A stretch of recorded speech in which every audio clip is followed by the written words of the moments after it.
কাঁদছিস কেন তুই? কাঁদছিস কেন? আমি বলেছি বাবা আমার রোগে রোগে, তুমি বলেছি তোমার রোগে রোগে বললে। তুই ও ঘরে শোকে যা, তোর বাবাকে বল ওখানে খাটকিয়ে দিতে, তুই শুবি। আমি আর বাবা এখানে শোবো। তুই একা একা থাকবি বলি, যা থকি থাক গিয়ে।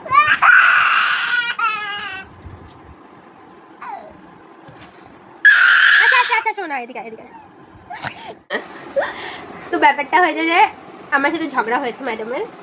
আমি আর বলছে যে ওমা আমাকে একটা খাট কিনে দেবো ওই ঘরে, আমি ওই ঘরে শোবো একা একা, বাবার আমি শোবো। এবার আমি বলেছি যে তুই তুই যখন খাট কিনবি তোর ঘরে, তাহলে তুই একা একা শোবি, আর বাবার আমি এখানে শোবো। ব্যাস, ম্যাডামের কান্না কাকে বলে। একেবারে ওর বাবা একেবারে ওর নিজের সম্পত্তি, তাই তো?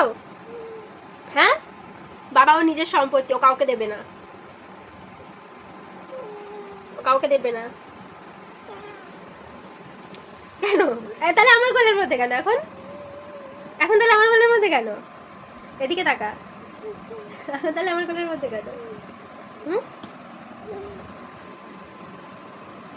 এত কান্না, বাবারে বাবা। মানে সারাদিন রাখবো আমি, সারাদিন আমি রাখবো, খাওয়াবো আমি, ঘুম পাড়াবো আমি, বাদরামিগুলো সহ্য করবো আমি, আর সারাক্ষণ কি বাবা বাবা বাবা। আমি কখনো মামা মামা করে না 14 বার করে, কিন্তু যতবার না মামা করে তার থেকে বেশি বাবা বাবা করে। সারাদিন রাখবো আমি, সবকিছু করে দেবো আমি, আর দিন শেষে শুধু বাবা বাবাকে লাগবে। ও বাবাকে ছাড়া শোবে না, বাবাকে ছাড়া ঘুমাবে না, এইবারে খালি বাবা। আর যখন খাইয়ে দিতে হবে, ঘুম পাড়িয়ে দিতে হবে, তখন মাকে লাগবে, তখন মাকে প্রয়োজন। ফাজিল।